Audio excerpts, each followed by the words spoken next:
नूरुल हुदा के लिए दिन रात का फर्क मिट गया था। उन्होंने खुद को बेतहाशा काम में उलझाया। ऐसे में दो घड़ी की फुर्सत में असर आ जाती तो भी हैरान होने लगते। उन्होंने कब इस तर्ज पर जिंदगी गुजारनी चाहिए थी। इस तेज रफ्तारी से घबरा कर वो लंदन से पाकिस्तान आए थे और अब लगता था वो आंखों पर पट्टी बांधे अंधाधुंध दौड़ते चले जा रहे हैं। किधर है और कहाँ जा रहे हैं कुछ खबर नहीं। अभी गारमेंट्स ढंग से स्टेब्लिश भी नहीं हुई थी कि वो टेक्सटाइल के बिजनेस में भी आ गए और अब वो एक्सपोर्ट के लिए पर तोल रहे थे। कारपोरेट सेक्टर में लोग कहने लगे थे नूरुल हुदा फारूकी एक ही जुस्त में पार कर लेना चाहते हैं। कौन जान पाता कि जो सोता उन्हें चैन नहीं लेने देता वो तो कुछ और ही है। वो तो यादों से खुद को यादों से बचाना चाहते थे जो हर लम्हा उनकी घात में रहती थी। घर से बाहर तो फरार के कई रास्ते थे पर घर में कदम रखते ही उसकी यादें उन्हें नरगे में लेके बेबस कर देती थी। घर लौटने का ख्याल ही खौफजदा कर देता। वो खुद को बेनाम मसरूफियतों में उलझाए रखते मगर घर तो लौटना ही पड़ता है। उन्होंने एंट्रेंस का दरवाज़ा खोलकर अंदर कदम रखना ही था कि नजर न चाहते हुए भी लाउंज के सोफे पर पड़ गई और उसकी यादों ने उनकी आंखों पर मलिहा के अक्स का पर्दा डाल दिया। अब उन्हें धुएं की धुंधली दीवार की जरूरत नहीं रही थी। उन्होंने उंगलियों में दबा सिगरेट मसल कर बुझाते हुए एक जानिब उछाल दिया। एक तुम जो नहीं हो लगता है कुछ भी नहीं। उस अक्स को देखते हुए उन्होंने हर रोज की तरह ये अल्फाज दोहराए, फिर दरवाजे के आगे बने स्टेप पर बैठे और दोनों हाथों पर सर गिरा दिया। साहब। बहुत देर गुजर गई थी। बहादुर की आवाज पर उन्होंने सर उठाकर देखा। खाना लगा दूं? उन्हें होश उन्हें बेहोश देखकर बहादुर ने पूछा। वो कहना चाहते थे कि उन्हें भूख नहीं है, फिर ख्याल आया भूख तो सुबह भी नहीं थी पर उन्होंने नाश्ता किया था। कल रात का खाना भी भूख के बगैर ही खा लिया था, बल्कि मलिहा के इंतकाल के बाद तो उनकी भूख प्यास मर ही गई थी। अब वो भूख लगने पर नहीं घड़ी देखकर खाना खाते थे और सिर्फ भूख कि क्यों, उनका तो हर एहसास मर गया था। बल्कि कभी कभी तो वो महसूस करने लगते कि जैसे वो भी मर गए हैं। मगर वो फिर भी जिए जा रहे थे। खाने का वक्त होता तो खाना खा लेते, रात हो जाती तो आंखें बंद करके बिस्तर पर लेट जाते। नींद आए ना आए क्या फर्क पड़ता है। जिंदगी को खुद पर फर्ज कैसे करते हैं ये तो नूरुल हुदा ने अब जाना था। लगा दो। कुछ तवक्कुफ के बाद उन्होंने यूं सोचकर जवाब दिया था जैसे बहादुर ने कोई मुश्किल सवाल पूछ लिया हो। वो उठकर फ्रेश होने अपने कमरे में चले गए। फ्रेश होकर कपड़े तब्दील करने के बाद वो डाइनिंग रूम में चले आए। बहादुर बड़ी खामोशी से खाना लगा रहा था। क्या बात है बहादुर साहब, आजकल खाना कम खा रहे हैं? वो पहले जैसी बशाशत से बोले। बहादुर ने हाथ रोककर अचंभे से उन्हें देखकर कहा, नहीं तो फिर तुम्हारी आवाज़ क्यों कम निकलती है? मैं तो समझा था तवानाई के शराब से परहेज कर रहे हो। और तुम्हारे बोलने की रफ्तार से तो मलिहा जैसी कूल माइंडेड लड़की भी गुस्से में आ जाती थी। मलिहा का जिक्र करते हुए भी उनका लहजा सरसरी सा था, लेकिन बहादुर मलिहा का नाम सुनकर ही उदास हो गया था। इसीलिए तो बोलता था साहब, शरारत करता था उनसे और बीबी साहब भी जानती थी, फिर भी कभी मजाकन करने से नहीं रोका। मुझे बहुत अच्छी थी वो, मुझे बहुत याद आती है। फिर ख्याल आता है हम तो नौकरजात हैं। कर्नल साहब की तो बेटी थी, वो उन्हें कितना याद करते होंगे। हर वक्त तो बीबी साहब की तस्वीर देख कर रोते रहते हैं। मलक साहब इतना समझाते हैं, सब्र करने को कहते हैं, पर सब्र भी तो एकदम से नहीं आ जाता। एक उनकी एक ही तो उनकी औलाद थी, वो भी नहीं रही। उनके दिल पर जो गुजरती होगी वो तो वो ही जाने। अम्मा कहती हैं औलाद का दुख कब्र तक साथ जाते हैं, अल्लाह उनके हाल पर रहम करे। उसने झरझरी ली और कानों को हाथ लगाने लगा। अपने आगे रखे खाने को घूरते नूरुल हुदा के अंदर की बेचैनी को बहादुर ने अनजाने में ही हवा दे दी थी। बहादुर। जी साहब। वो बर्तन रखकर किचन में जा रहा था। नूरुल हुदा ने उसका नाम पुकारा तो पलट आया। बाबा जान ने खाना खाया था? नहीं साहब, वो तो सुबह से दरवाज़ा बंद करके बैठे हैं। दरवाज़ा बजाने पर भी नहीं खोला। खाना क्या खाएंगे? उनकी बेचैनी परेशानी में बदल गई। तुमने मुझे पहले क्यों नहीं बताया? उसे सरजनिश करते नूरुल हुदा फौरन उठ गए, लेकिन बाबा जान के दरवाजे के बाहर खड़े वो दस्तक के लिए हाथ नहीं उठा पाए। पीछे हटते हुए उन्होंने बहादुर को इशारा किया। उसने आगे आकर दरवाज़ा बजाने के साथ ही आवाज़ लगाई, दरवाज़ा खोलिए कर्नल साहब। मगर दरवाज़ा खुला ना ही अंदर से कोई आवाज़ सुनाई दी। उसने फिर दस्तक दी, दरवाज़ा खोलिए। इस बार भी जवाब नहीं आया। नूरुल हुदा की पेशानी पर सलवटें ऊपर आई। बहादुर जाओ और कमरे की चाबी लेकर आओ फौरन। वो सारी लाकर चाबी लाने चला गया। नूरुल हुदा ने परेशानी में ही दरवाजे के आगे 2-3 चक्कर काटे, फिर मुस्तरब होकर दरवाज़ा बजा डाला। बाबा जान दरवाज़ा खोले। मलिहा की डायरी को सीने से लगाए रॉकिंग चेयर पर नीम दराज बाबा जान सकते किसी हालत में आतिशदान की ऊपर लगी मलिहा की तस्वीर को देख रहे थे। बहादुर के दरवाजा बजाने और फिर दरवाजा खोलने के लिए कहती हुई उसकी आवाज को सुनकर भी उनके जिस्म में कोई रद्द-ए-अमल नहीं हुआ। कुछ पल के वक्फे से दोबारा दस्तक हुई, साथ नूरुल हुदा की आवाज भी सुनाई दी। नूरुल हुदा? उनके जिस्म में करंट दौड़ गया था। मलिहा की डायरी को संभालकर वो तेजी से उठे और दरवाजा खोल दिया। मलिहा की मौत के बाद आज नूरुल हुदा दूसरी बार उनके दरवाजे तक आए थे। बाबा जान ऐसे उनकी तरफ देख रहे थे जैसे बेटा परदेश से लौटा हो। आओ बेटा, अंदर आ जाओ। अंदर आने को कहते हुए वो उन्हें रास्ता देने के लिए सामने से हट के उन्हें अपनी तरफ बेताबी से देखता पाकर नूरुल हुदा का दिल भी पिघलने लगा था। उन्हें उसके सिवा और कुछ याद नहीं रह कि वो तो बाप के साए से महरूम हो गए थे, मगर बाबा जान ने उनकी जिंदगी में इस महरूमी को टिकने नहीं दिया। उनका जी चाहा कि बाबा जान से लिपट जाए कि तभी वो नूरुल हुदा को रास्ता देने के लिए उनके सामने से हटे थे और मलिहा की तस्वीर नूरुल हुदा की आंखों के सामने आ गई। पल भर में उनके चेहरे के तासुरात बदल गए। उन्होंने कमरे में कदम नहीं रखा, दरवाजे में खड़े खड़े ही उन्होंने नजरों का जाविया बदलकर बाबा जान को देखा। उन्हें मौत से चंद लम्हे पहले मलिहा की नम पलकों की लर्जिश याद आ गई थी। बाबा जान की मतूरम आंखों पर उन्हें रहम कैसे आता? अपनी इस हालत के लिए ये खुद ही जिम्मेदार है। बाबा जान के थके हुए इस मुर्दा वजूद पर एक नजर डालकर उन्होंने सोचा कि क्या बच्चों जैसी हरकत थी। वो बोले तो आवाज में वो नरमी गायब थी जो कभी उनके लहजे की पहचान हुआ करती थी। क्या तुम जानते हो नूरुल हुदा के किसी मुजरिम को सजा देने से पहले उसका मुंह काला करके चौराहे पर क्यों घुमाया जाता है? उनकी बात सुनकर बाबा जान अजीब से लहजे में बोले थे। कुछ पल वो नूरुल हुदा की तरफ से किसी इस्तफसार के मुंतजिर रहे, फिर कहा, क्योंकि अपने माथे पर अपने जुर्म की स्याही लेकर लोगों का सामना करना सजा पाने से भी कठिन है। आपके पछतावे किसी चीज का मदावा नहीं कर सकते। उनकी बात पर वो तनफ्फुर से बोले, जानता हूँ, और यही एहसास तो पछतावे को और भी गहरा कर देता है कि मैं चाहे जान दे डालूं, मेरी बेटी की जान वापिस नहीं आएगी। वो थके हुए लहजे में बोले, फिर मुल्तजियाना अंदाज में कहा, क्या तुम मुझे माफ नहीं कर सकते?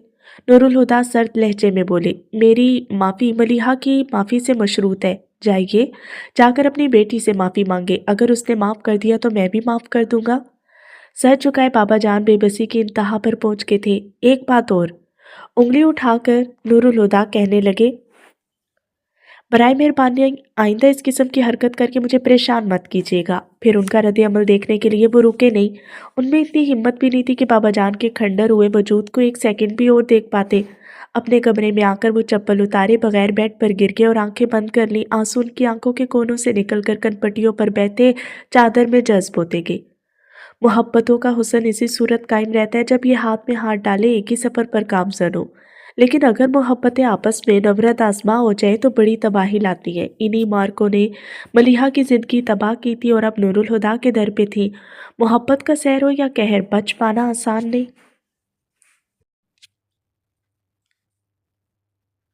मौलवी अब्दुल खालिक उस खानमा बर्बाद के पास से उठ तो आए, मगर दोबारा उसके पास जाने से खुद को रोक नहीं पाए। उन्हें उसमें अजीब सी कशिश महसूस होती थी। उसके लिए उन्हें अपने सीने में बाप जैसा गदास महसूस होता। हालांकि उसका अंदाज हनूज वही था। कभी तो वो मौलवी अब्दुल खालिक को इस तरह नज़रअंदाज करता जैसे उनकी मौजूदगी से अक्सर लाइल्म हो। कभी जुनून में चिल्लाने लगता और कभी मगमूम सा जाने क्या क्या बुड़बुड़ाता रहता।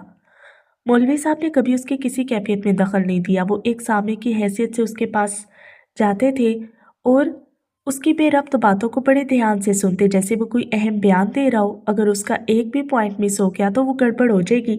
फिर तन्हाई में बैठकर उसकी बातों को सोचते हुए उलझने लगते। उसके ज़हन में पड़ी गिरह को खोलने के लिए कोई सिरा हाथ आता दिखाई नहीं देता था, मगर वो सब्र के साथ बड़े गैर महसूस अंदाज में अपनी तलाश जारी रखे हुए थे। तो फिर आ गया। उसने मौलवी अब्दुल खालिक को देखा तो घूरा। लहजा ऐसा था जैसे कह रहा हो, बड़ा ढीठ है। मौलवी अब्दुल खालिक उसके लहजे को महसूस करके मुस्कुराए। क्या करें, दिल लग गया है तेरे साथ। जब तक 2 घड़ी तेरे पास न बैठ जाऊं चैन ही नहीं पड़ता। साफ लग रहा था वो उसकी झुंझलाती शक्ल देखकर महसूस हो रहे हैं। उसने तब कर रुख फेर लिया तो मौलवी साहब बदसतूर मुस्कुराते हुए बोले, बल्कि मुझे तो लगता है तेरा भी दिल लग गया है। कहाँ तो तू सहरा नूरदी को निकला था और अब 4 महीने हो गए हैं, पर यहाँ से हिलने का नाम ही नहीं लेता। मैं दिल लगाकर नहीं, थक कर यहाँ बैठा हूँ। اس کے لہجے میں درد بولنے لگا تھا۔ سکون کی تلاش میں ذرا ذرا چھان مارا، مگر وہ تو جیسے کائنات میں ناپید ہو گیا ہے۔ پھر تلاش کا کیا فائدہ جب سکون ڈھونڈنے سے بھی نہیں ملتا؟ جو چیز ڈھونڈنے سے نہ ملے مانگ لینی چاہیے۔ ایک مہرا جو ان کے ہاتھ آیا تو مولوی عبدالخالق نے بساط بچھانے میں دیر نہیں کی۔ کس سے مانگوں؟ اس نے پوچھا۔ ساتھ ہی ان کے متوقع جواب کو سوچ کر اس کی تیوریاں بھی چڑھ گئی۔ اللہ سے۔ ان کے لہجے میں سکون تھا، اس کی آنکھیں آگ اگلنے لگی۔ جو مانگا وہ دیا نہیں، اب اور کیا مانگوں؟ اس نے ببھر کر کہا، پھر کب سے آنکھیں میچ کر سر پیچھے درخت کے تنے سے ٹکا دیا۔ پر میں تو اس پر بھی راضی تھا، کوئی شکایت نہیں کی۔ ہاں مگر دونوں ہاتھ اٹھا کر سکون مانگا تھا، وہ بھی اپنے لیے نہیں ان کے لیے۔ پر اس نے کیا کیا؟ اس نے تڑپ کر آنکھیں کھولتے ہوئے گردن سینے تک لٹکائی اور سر کو دائیں بائیں چھٹکنے لگا۔ ایسے میں اس کے تراشیدہ بال عجیب سے انداز میں اس کے چہرے کو ڈھکے شانوں پر جھولنے لگے تھے۔ اب کبھی کچھ نہیں مانگوں گا، وہ بڑبڑایا، پھر جھٹکے سے سر اٹھا کر آسمان کو دیکھتا ہوا دھاڑنے لگا۔ تو سن رہا ہے؟ نہیں آؤں گا تیرے در پہ، تجھ سے کچھ نہیں مانگوں گا۔ مجھے تجھ سے کچھ چاہیے بھی نہیں، میرا کوئی ناتا نہیں تجھ سے۔ مولوی عبدالخالق کو اس پر ترس آنے لگا تھا۔ او جلیا، حکیم سے تو دشمنی کر لی تو نے، اب تیرے زخم کیسے بھریں گے؟ مگر وہ ان کی طرف سے غافل ہو چکا تھا۔ مولوی صاحب ٹھنڈی سانس لے کر رہ گئے۔ اب چلتا ہوں، اور دیکھ یہ کھانا رکھا ہے، جی کرے تو کھا لینا، پر خبردار جو تو نے اٹھا کر پھینکا۔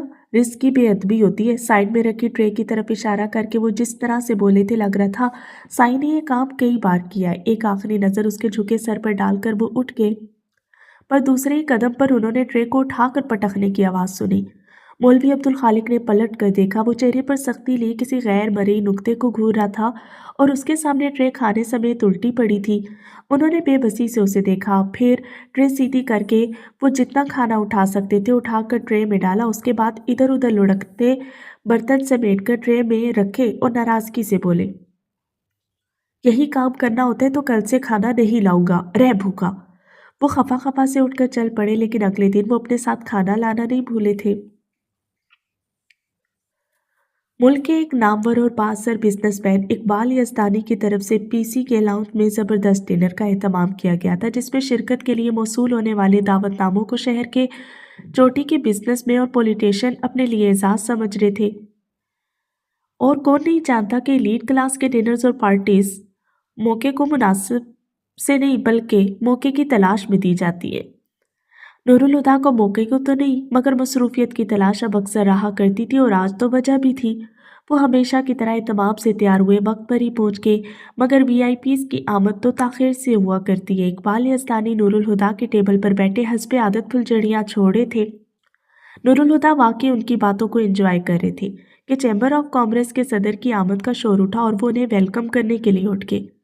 ارے وہ نور الہدیٰ فاروقی ہے نا؟ بھلا یہ یہاں کیا کر رہے ہیں؟ نوید اختر کی نظر کریم کلر کے سوٹ میں ملبوس نور الہدیٰ پر پڑی تو ساتھ بیٹھے اقبال یزدانی سے بولے۔ انہوں نے کہا، کمال کرتے ہیں نوید صاحب، ہم نے بلایا ہے تو یہاں نظر آ رہا ہے۔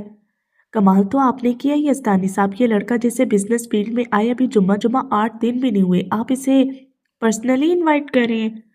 ان کے لہجے میں نور الہدیٰ کی تحقیر کے ساتھ ساتھ اقبال یزدانی کے لیے طنز بھی تھا، جسے محسوس کر کے بھی انہوں نے برا نہیں مانا بلکہ ہنس کر بولے، یہی سوچیے نوید صاحب، اگر ہم نے بلایا تو اس لڑکے میں کچھ خاص بھی ہوگا۔ کیا خاص ہو سکتا ہے اس کل کے بچے میں؟ وہ بدستور طنز کر رہے تھے۔ خاصیت کی بات کی آپ نے تو کیا یہ خاصیت کم ہے کہ چیمبر آف کامرس کا صدر اسے اس کے نام سے جانتا ہے؟ وہ اپنے شگفتگی بھرے انداز میں ان کے طنز کا جواب دے کر بولے تھے، اور اس برجستگی پر ایک زوردار قہقہ گونجا تھا۔ ساتھ والے ٹیبل پر بیٹھی لڑکیاں جو بآسانی اس گفتگو سے مستفید ہو رہی تھی، وہ بھی ان کے جملے پر مسکرانے لگی۔ اقبال انکل تو نور الہدیٰ سے بڑے امپریسڈ لگ رہے ہیں۔ ایک نے مسکراہٹ روک کر تبصرہ کیا تو دوسری بولی، صرف اقبال انکل ہی کیوں، اقبال انکل کی بیٹی بھی نور الہدیٰ فاروقی سے کافی متاثر ہے، کیوں مریم؟ شرارت سے کہتے ہوئے اس نے ساتھ بیٹھی لڑکی کو ٹوکا دیا جس کی نظریں مستقل نور الہدیٰ پر جمی تھی۔ اپنی فرینڈز کی بات پر مسکراتے ہوئے اس نے کافی کا گھونٹ بھرا، پھر کپ نیچے رکھ کر دوبارہ نور الہدیٰ کو دیکھنے لگی تو بلو ایوننگ گاؤن میں ملبوس لڑکی مصنوعی فکرمندی سے بولی، کنٹرول یور سیلف مریم، تم کہاں زاہد خشک کے چکر میں پڑی ہو جو کسی کو بھاؤ ہی نہیں دیتا؟ ویسے بھی سنا ہے موصوف لینڈ لارڈ ہے اور یہ زمیندار قسم کے لوگ ذرا ٹیڑھی کھیر ہوتے ہیں۔ मैं भी ये सोच रही हूँ कि ये शख्स मुझे इस तरह से अपनी तरफ अट्रैक्ट क्यों कर रहा है, शायद पास जाऊँ तो कुछ पता चले। पुरसोच अंदाज में कहकर वो उठ खड़ी हुई तो उसी लड़की ने उसका बाजू पकड़कर रोकते हुए कहा, कहाँ जा रही हो? उसने एक अदा से शानों से जरा नीचे लटकते बेहद से बालों को झटक कर कहा, नूरुल हुदा के पास। फिर चंचल सी मुस्कुराहट के साथ अपना बाजू छुड़ाकर उसी हाथ से उसका गाल थपकती हाई हील से खटखट का शोर करती नूरुल हुदा के टेबल के पास आ खड़ी हुई। फिर बड़े दिलावेज अंदाज में नूरुल हुदा को मुखातिब करके कहा, good evening mister Farooqui. Noorul Huda अपने साथ बैठे लोगों से बातों में मसरूफ थे। वो चौंक के उसे आंखों में शोखी लिए जेरे लब मुस्कुराती अपना दायां हाथ बढ़ाए खड़ी थी। नूरुल हुदा ने बैठे बैठे उसे गुड इवनिंग कहा और उसका कोमल सा हाथ पल भर को थामकर छोड़ दिया। I am Maryam Yazdani, daughter of Iqbal Yazdani. वो खुद ही अपना तारुफ करवाने लगी तो नूरुल हुदा ने हल्की सी मुस्कुराहट के साथ कहा, आपसे मिलकर खुशी हुई। मुझे भी खुशी हुई नूरुल हुदा। वो एकदम ही मिस्टर फारूकी से नूरुल हुदा पर आगी फिर बेतकल्फी से कहा, क्या हम कुछ देर बात कर सकते हैं? मेरा ख्याल है हम इस वक्त भी बात ही कर रहे हैं। उनकी बात पर वो बेसाख्ता हंस पड़ी। मुझे हाजिर जवाब लोग पसंद हैं। नूरुल हुदा ने उसके डोमिनेटिंग स्टाइल को महसूस तो किया, मगर वो उनके मेज़बान की बेटी थी, हर लिहाज से खुद भी मेज़बान थी और नूरुल हुदा उस वक्त उसकी मेहमान। उन्हें मना करना अच्छा नहीं लगा तो उठकर उसके साथ साथ चलते बाहर खुली फिजा में चले आए। हाँ, तो अपने बारे में कुछ बताइए।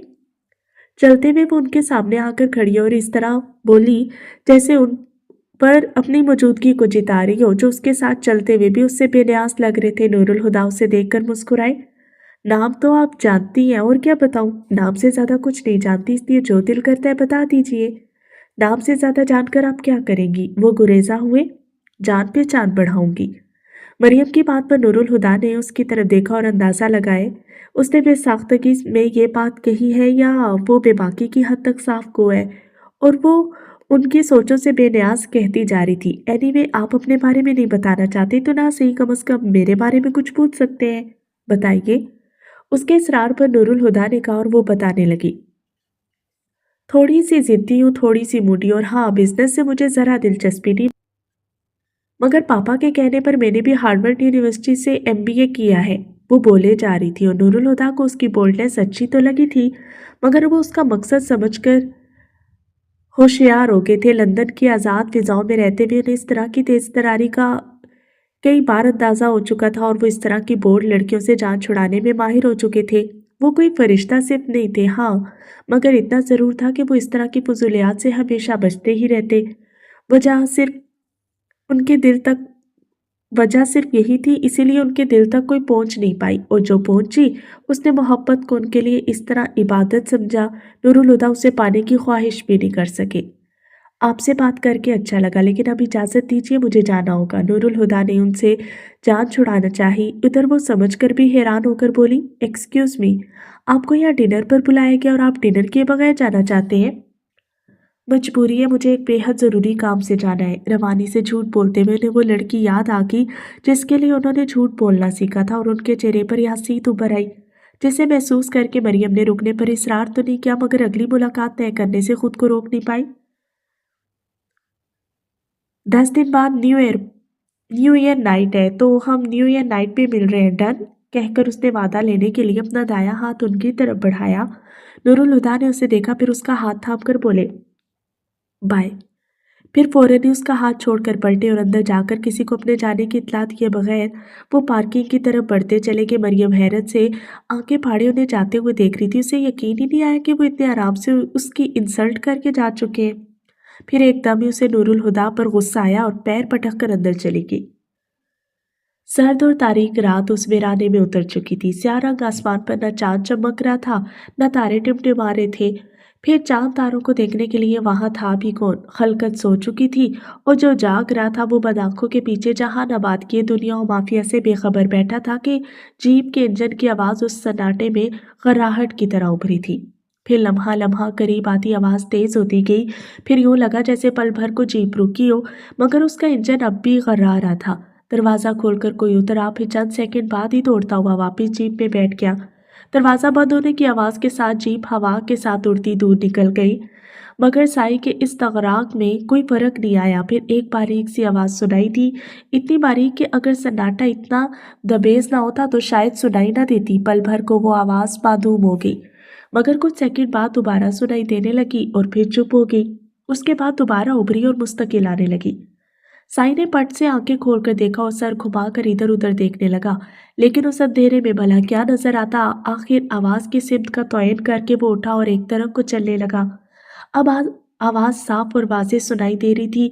वो चलता हुआ उस जगह आ पहुंचा जहाँ खुदरो झाड़ियों का एक झंड सा था। अंधेरे में आंखें फाड़ फाड़ कर देखते हुए उसने झाड़ियों के गिर्द चक्कर काटा, मगर आवाज़ का बाखिस दिखाई नहीं दिया तो वो झाड़ियों से आगे की तरफ चलने लगा। कुछ कदम आगे जाकर लगा कि अब आवाज़ पीछे से आ रही है। वो वापस झाड़ियों के पास आ गया और पैरों पर बैठते हाथ से टटोलकर आवाज़ को तलाश करने लगा। ज़मीन पर हाथ फेर कर देखते हुए उसने यूं ही झाड़ियों के अंदर हाथ डाला तो हाथ में कपड़ा आ गया। वो हैरान होकर कपड़े को टटोलने लगा, तभी उसका हाथ किसी नरम व मुलायम चीज़ से टकराया था। वो ठटका, फिर दूसरा हाथ भी अंदर झाड़ियों में डालकर मखनी सा शोर मचाती कपड़े में लिपटी उस चीज़ को एहतियात से बाहर निकाल लिया। बाहर निकाल कर जो देखा तो अंधेरे में नजर आते उसके खदोखाल को देखकर वो पूरी तरह चौंक गया। फिर जो घबरा कर टटोला तो अंदाजे की तस्दीक भी हो गई। वो एक बच्चा था, किसी कुत्ते बिल्ले का नहीं, इंसान का बच्चा। इंसान जो अशरफुल मखलूकात है और तमाम मखलूकात में बस उसे ही ये शर्फ हासिल है कि जिगर के टुकड़े को गोश्त के लोथड़े की तरह गिद्ध और चील कब्बों की खुराक बनने के लिए वीरानों में फेंक आता है। वो हक्का बक्का उसे गोद में लिए बैठा था। सही दिमाग माँ भी 9 माह पेट में रखकर जन्म देने के बाद उसे मरने के लिए कांटों के मकबरे में लापटका था, मगर उस पागल में इतनी हिम्मत नहीं थी कि उस कोमल वजूद को खुरदरी जमीन पर लेटा दे, उसे सीने से चिमटाए। वो अपने ठिकाने लौट आया। दिमाग तो एक मुद्दत से माऊफ हो चुका था और हस्ती खंडर बन गई थी, लेकिन छाती पर हलचल मचाते उस नन्हे हाथों और पैरों की हरकत ने उस खंडर को भी जेरो जबर कर दिया। उसने सर को झुकाकर अंधेरे की नजर ओढ़े उस मासूम चेहरे को देखा जिसका रोना अब उसे बेचैन कर रहा था। ये इतना क्यों रो रहा है? एक अरसे से बंद पड़ी दिमाग की मशीन के कुल पुर्जों पर से गर्द झाड़ कर उन्हें काम पर लगा दिया। कहीं उसे ठंड तो नहीं लग रही? सर्दी भी तो कितनी ज़्यादा है। तवील मुद्दत बेहिसी में जीते हुए अचानक ही उसके एहसासात बेदार हो गए और वो हवा में फैली खनकी को महसूस करते जिससे वो कुछ देर पहले तक बेखबर था। उसने उस हल्के से तौलिए को बच्चे के गिर्द और भी कसा जिसमें वो लिपटा हुआ था, पर उसे वो नाकाफी महसूस हुआ तो अपनी शर्ट उतारकर अच्छी तरह उसके गिर्द फैलाने लगा, जिसकी हालत इतनी खस्ता हो चुकी थी कि उतारने के लिए बटन खोलने की ज़रूरत नहीं पड़ी। फिर उसे बाहों में समेटकर सीने में छुपाते हुए उसने अपने घुटनों को मोड़कर इस तरह खुद को गुठरी बना लिया कि महसूस भी नहीं हो रहा था उसकी गोद में बच्चा है। इस हालत में उसे कोई देखता तो ये समझता कि सर्दी की शिद्दत को कम करने के लिए खुद में सिमट कर बैठा है। सर्दी बहुत ज़्यादा सही, पर उसका ख्याल था उसके जिस्म की गर्मी से बच्चे को राहत तो मिल जाएगी। ये रोना बंद कर देगा, मगर वो रोता ही रहा। हो सकता है इसे भूख लग रही हो। वो देख नहीं पा रहा था, मगर चंद मिनट या शायद घंटे भर पहले पैदा हुआ होने वाला बच्चे के जिस्म पर चिपचिपाहट को महसूस करके अंदाज़ा लगा चुका था कि पैदाइश के बाद उसे गुस्ल भी नहीं दिया गया। जिस माँ ने एक लोटा पानी बहाने की जहमत नहीं की, उसने कहाँ बच्चे के हलक में दूध उतारा होगा। उसने सोचते हुए अपने ख्याल की तायद की। हाँ, उसे भूख ही लगी है। वो परेशान हो गया, लेकिन उसके लिए दूध कहाँ से लाऊं? दिमाग की मशीन तो अब चली पड़ी थी। उसे एक रास्ता भी सूझ गया। मौलवी अब्दुल खालिक मोटी सी रजाई ओढ़े आराम से सो रहे थे कि किसी ने जोर से उनके घर का दरवाज़ा धड़धड़ाया। मीठी नींद से जागने में कुछ वक्त लग गया था। इतनी रात को कौन आया है? मुलानी जी भी जाग गई थी। बिस्तर पर उठकर बैठते हुए बोली, जाकर देखता हूँ। चारपाई पर बैठे उन्होंने चप्पल पैर में अड़सते हुए कहा, फिर लालटेन उठाकर कमरे का दरवाज़ा खोलते सहन में निकल आए। हाँ भाई, आ रहा हूँ, उन्होंने ऊंची आवाज़ में बोलकर तवातर से दरवाज़ा पीटने वाले को अपनी आमद की इतला की, जिसका कोई नोटिस नहीं लिया गया और दरवाज़ा उस वक्त तक बजता रहा जब तक कि उन्होंने खोल नहीं दिया। ओ तू है?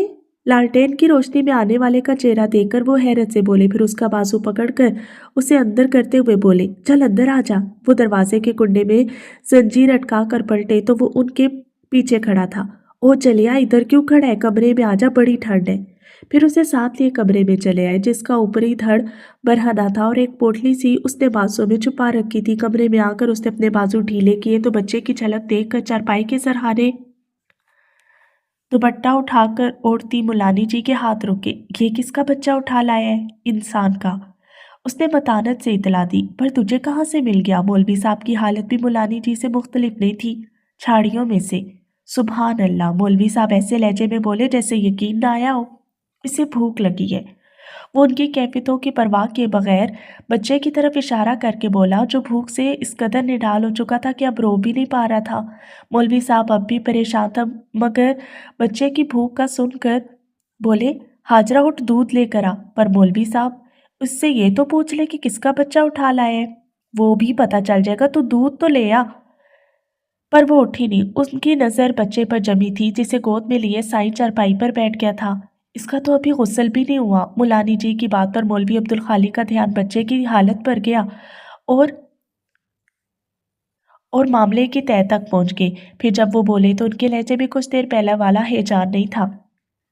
फिर पहले इसके गुस्ल का इंतजाम कर, फिर इसकी भूख का बंदोबस्त करते हैं। अपनी बात कहकर वो कमरे से बाहर निकल आए और बावर्ची खाने से भिगोना उठाकर सहन में लगे हैंड पंप के नीचे रखा और हैंड पंप जलाकर देगचा पानी से भरने के बाद उठाकर बावर्ची खाने में चले आए, जहां मुलानी जी मिट्टी के चूल्हे में आग लगा चुकी थी। भिगोना चूल्हे पर रखकर वो फिर सहन में आ गए और बाल्टी में हैंड पंप से पानी भरने लगे। बाल्टी भर की तो उन्होंने हैंडपंप चलाना बंद कर दिया और बावर्ची खाने में आकर बैठ गए। फिर चूल्हे पर रखा पानी गर्म कर चुके तो कपड़े से पकड़कर भिगोना उठाया। वो सहन में आ गए और देगचे का गर्म पानी बाल्टी के ठंडे पानी से नीम गर्म पानी में तैयार करने लगे। उधर मुलानी जी चूल्हा बुझाकर कमरे में आ गई। ला बच्चे को नहला दूं? वो बच्चे की तरफ हाथ बढ़ा कर बोली। साई ने उन्हें देखा, फिर बच्चा उन्हें देने के बजाय गोद में लिए बाहर आ गया। हैंड पंप के पास ही कपड़े और बर्तन धोने के लिए जगह मखसूस थी। वहां रखी चौकी पर आ बैठा और बच्चे को रान पर लिटाकर रगड़ रगड़ कर ठंडे पानी से हाथ धोने लगा। मुलानी जी समझ गई वो बच्चा उन्हें नहीं देगा, इसलिए उन्होंने दोबारा उससे बच्चा नहीं मांगा और चौकी उठाकर उसके पास आ बैठी, जो अब बच्चे के गिर्द लिपटे कपड़े हटा रहा था। फिर उसने दोनों पांव जोड़कर बच्चे को पैरों पर बिठाया। मुलानी जी बाल्टी में से पानी के मग भर भर कर बच्चे पर उंडेलने लगी और वो एक हाथ से बच्चे को दूसरे हाथ से उसके जिस्म को नरमी से साफ करने लगा। बच्चा ठंड और पानी से परेशान होकर रोने लगा। वो दोनों पूरी इत्मीनान से उसे गुस्ल देते रहे। जब वो पाक हो चुका तो मौलवी साहब ने एक तौलिया साईं के हाथों में पकड़ाया, जिसमें बच्चे को लपेटकर वो कमरे में आ गया। मुलानी जी और मौलवी कमरे में आए तो वो बच्चे को तौलिए समेत चारपाई पर लिटाए उसके जिस्म को खुश्क कर रहा था। अब इसके लिए कपड़े कहाँ से लाऊं? मुलानी जी बोली तो मौलवी अब्दुल खालिक ने कहा, सूरज तो निकलने दे, उसका इंतजाम भी हो जाएगा।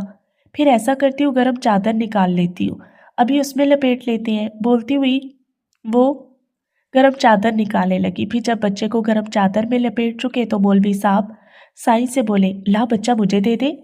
उसने कुछ कहा तो नहीं, मगर बच्चे को सीने में भेज लिया। मौलवी अब्दुल खालिक मुतबस्सम लहजे में बोले, इसके कान में अजान देनी है, या तू फिर खुद अजान दे दे। उसने उनकी बात सुनी और फिर बच्चा उन्हें दे दिया। मुलानी जी दूध गर्म करने चली गई और मौलवी साहब बच्चे के कान में अजान देने लगे। अजान के अल्फाज उसकी समातों में उंडेलने लगे। अजान की अदायगी के बाद बच्चा उसकी गोद में डाला तो उसकी बेचैनी को महसूस करके मुस्कुराने लगे। मुलानी जी दूध गर्म करके लाई। उन्होंने बच्चे को दूध पिलाने की कोशिश नहीं की, बल्कि छोटे टेबल पर दूध का प्याला उसके सामने रखा। उसे तो बच्चे को चम्मचे से दूध पिलाना मुश्किल लग रहा था। वो और भी रोने लगा। आखिर कई बार की नाकाम कोशिशों के बाद बच्चे के हलक में दूध के चंद कतरे चले गए। पता नहीं फिर उसका पेट भरा कि नहीं, मगर ज्यादा दूध गिरा कर और थोड़ा सा पीकर वो कुछ देर बाद सो गया था। वो सोए हुए बच्चे को गोद में लेकर बैठा रहा। फिर जब लगा कि वो गहरी नींद में चला गया तो बहुत आहिस्तगी से उसे बिस्तर पर लेटा कर उठ गया। शर्ट वो पहले ही पहन चुका था। फिर किसी तरफ देखे बगैर चलता हुआ घर से चला गया। मौलवी साहब दरवाजा बंद करके अंदर आए तो मुलानी जी बिस्तर पर बच्चे के पास बैठी धीरे धीरे उसे थपक रही थी। मौलवी साहब दूसरी तरफ से चारपाई पर बैठकर बच्चे को देखने लगे, जो बड़े मासूम अंदाज में सो रहा था। मैं तो परेशान हो गई हूँ मौलवी साहब, पता नहीं किसका बच्चा है और इसे कहाँ से मिल गया। बता तो रहा था कि झाड़ियों से मिला है। वो चप्पल उतार कर पाँव ऊपर उठाकर आराम से बैठे और रजाई अपने ऊपर फैलाते हुए लापरवाही से बोले। मुलानी जी को उनका अंदाज जरा नहीं भाया। झाड़ियों से मिलाए। उन्होंने मुंह बनाया, भला बच्चे झाड़ियों में उगा करते हैं? ऐसा होता ना मौलवी साहब तो दुनिया में कोई भी बेऔलाद ना रहता। मैं आप झाड़ियों से दो चार बच्चे उठा लाती। उस पागल ने एक बात क्या कह दी, आप तो ईमान ले आए। तुम अब भी उसे पागल कह रही हो? उनका इशारा कुछ देर पहले के उसके रवैये की तरफ था। मौलानी जी भी एक पल को खामोश होगी, फिर आजी से बोली, मैं तो वही कह रही हूँ जो नजर आता है। फिर उसकी बात पर वाकई दिल नहीं ठहरता। कोई भला क्यों अपना बच्चा झाड़ियों में फेंकेगा? चले लड़की होती तब भी मान लेते कि 1400 साल पहले की जहालत अभी भी खत्म नहीं हुई, मगर ये तो लड़का है।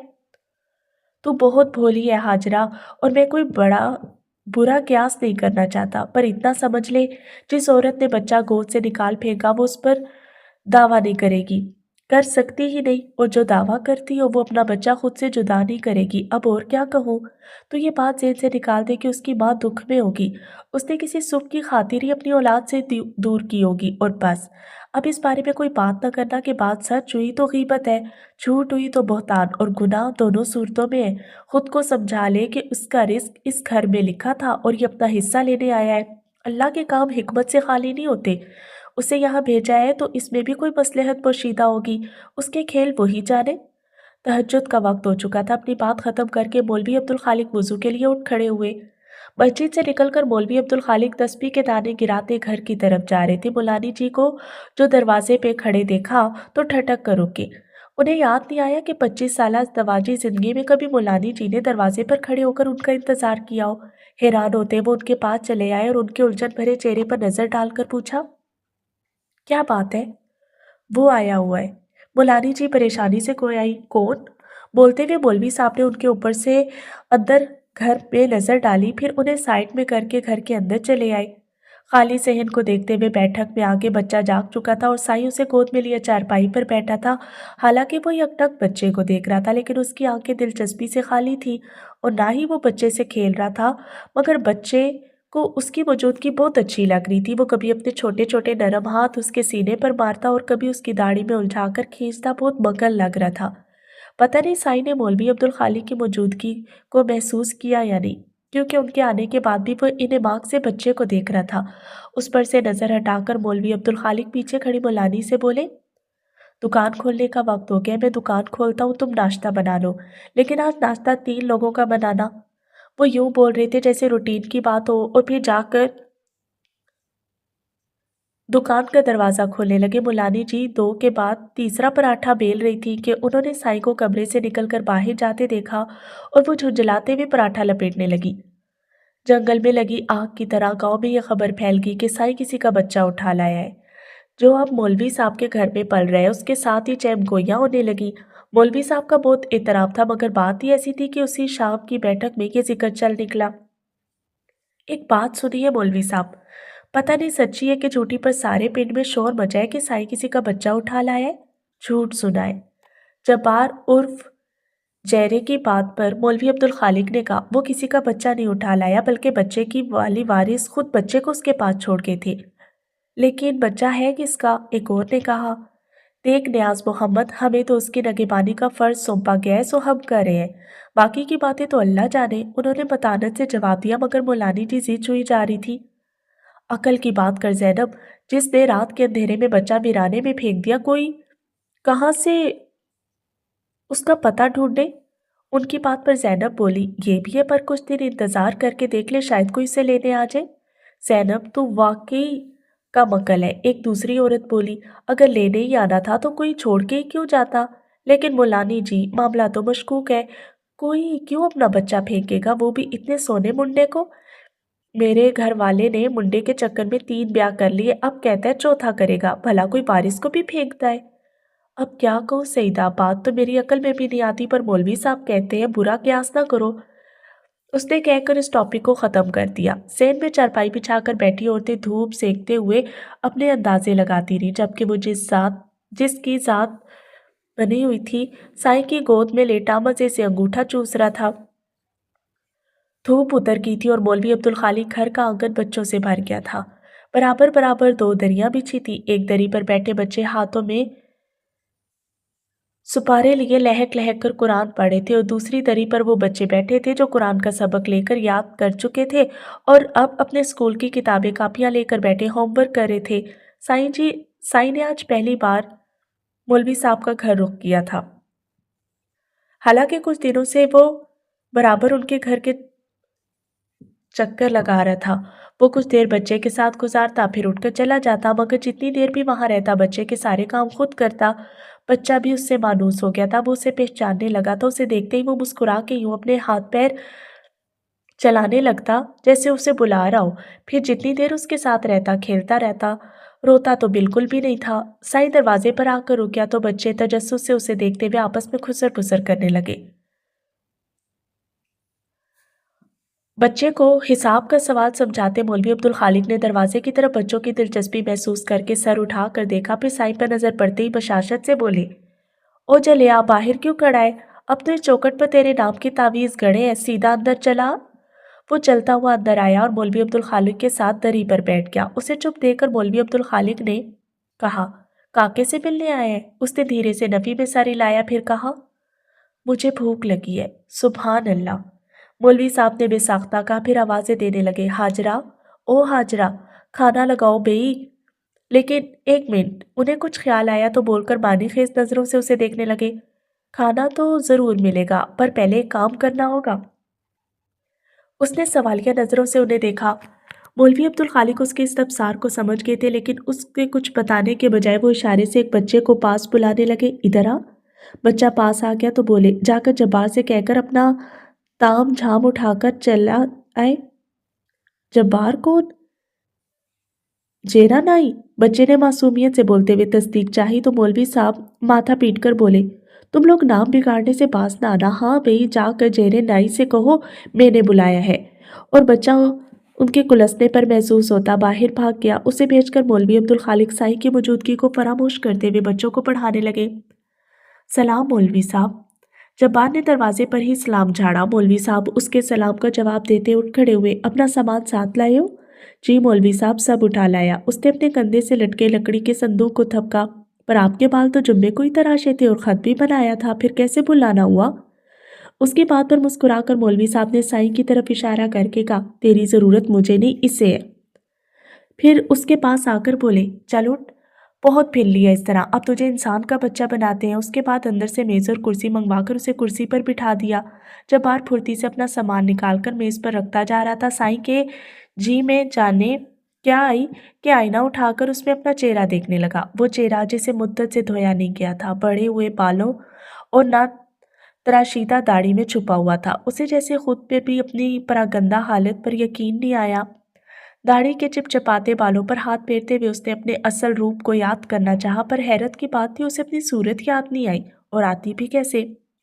آئینے میں نظر آتا چہرہ اس قدر اجنبی تھا کہ اس میں سے پرانے نقوش ڈھونڈ پانا مشکل ہوتا۔ جب بار نے اس کے کندھوں پر تولیہ ڈال کر سر کے بال تراشنا شروع کیے، اس نے مدت سے سر نہیں دھویا تھا اور نہ بالوں میں تیل لگایا تھا، سو اب ان کی حالت چھاڑ چنکار جیسی ہو رہی تھی، جسے کاٹنا آسان کام نہیں تھا، پر جب بار اپنے کام کا کاریگر تھا۔ اس نے بالوں کو تراش خراش کی حد تک صحیح حالت دے دی تھی، پھر اس کے داڑھی کے بالوں کو معقول حد تک چھوٹا کر دیا۔ جب بار اپنی طرف سے کام ختم کر کے سیدھا ہوا تو اس نے ہاتھ بڑھا کر آئینہ اٹھا لیا۔ چہرہ اب بھی انجان تھا۔ بنا کچھ سوچے اس نے شیونگ کے لیے جھاگ بنا کر ہاتھ سے چہرے پر پھیلایا، پھر اس طرح لے کر شیو لگانے لگا۔ اب اس کے چہرے کو بلیڈ کی رگڑ کی عادت نہیں رہی تھی۔ اس نے ایک ہاتھ مارا ہی تھا کہ چہرے پر نشان پڑ گیا، مگر اس نے شیونگ روک کر خون صاف کرنے کی زحمت نہیں کی۔ اس کی حرکات و سکنات خوابیدہ سی تھی، جیسے وہ اپنی پرانی عادتوں کو یاد کر رہا ہو۔ وہ آرام سے شیو کرتا رہا، مگر اب اس کے انداز میں احتیاط تھی۔ داڑھی ہٹا کر اس نے تولیے سے جھاگ منہ پر سے صاف کرتے ہوئے آئینے میں دیکھا اور ماضی سے نکلا۔ اب بھی اس کے چہرے میں کچھ اجنبی سا تھا۔ مونچھوں کو صاف کر کے اس نے پھر آئینہ دیکھا۔ اب اس سے چہرے سے شناسائی سا احساس ہو رہا تھا۔ اب کچھ بات بنی۔ اپنی ٹھوڑی کو مسلتے ہوئے اس نے سوچا، یہ کپڑے لے اور جا کر نہا لے۔ ویسے میرا نام تجھے چھوٹا ہوگا، مگر جو چیتڑے تو نے پہن رکھے ہیں اس سے بہرحال بہتر ہے۔ ابھی ان سے ہی کام چلا لے، کل تیرے 2 جوڑوں کا کپڑا خرید کر درزی کو سلنے کے لیے دے دوں گا۔ मौलवी साहब हाथ में अपना एक शलवार कमीज लिए उससे कह रहे थे। उसने उनके हाथ से कपड़े लिए, फिर रस्सी से तौलिया उठाकर गुसल खाने में चला गया। वो इतनी देर तक नहाया कि मौलवी साहब मगरिब की नमाज पढ़ा कर आ गए। मगर जब वो गीले बालों को तौलिए से रगड़ता गुसल खाने से बरामद हुआ तो दोनों मियाँ बीवी खुशगवार हैरत में घिरे उसे देखते रह गए। उसके बाल जो मटियाले रंग के लगा करते थे, उनकी स्याह रंगत कई बार साबुन से धुलकर निखर आई थी। गहरी स्याह आंखों की मकनातीसियत तो वही थी, लेकिन अब उनमें वहशत दिखाई नहीं दे रही थी। हाँ, मगर वे रानी जूं की तू थी। आंखों के नीचे हल्के वाजे हो रहे थे रंग, शायद यूं भी कदरे सांवला रहा होगा, मगर अब झुलस कर गहरा हो गया था। गालों का ढीला मांस बता रहा था कि ये चेहरा कभी पुरगोश्त था। अनाबी रंगत के होंठ जो सख्ती से भेजे रहते उस वक्त नरमी से बंद थे, जिनसे चेहरे का तासुर ही बदल गया था। वहशत और दीवानगी की जगह संजीदगी और मतानत नजर आ रही थी।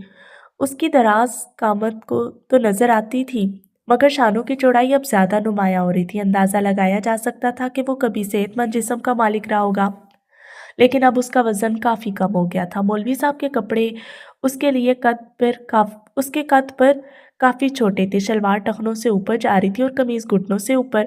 उस पर मुज़हका ये कि कमजोरी की हद तक दुबला होने के बावजूद कमीज उसके चौड़े चकले सीने पर फंसी हुई लग रही थी।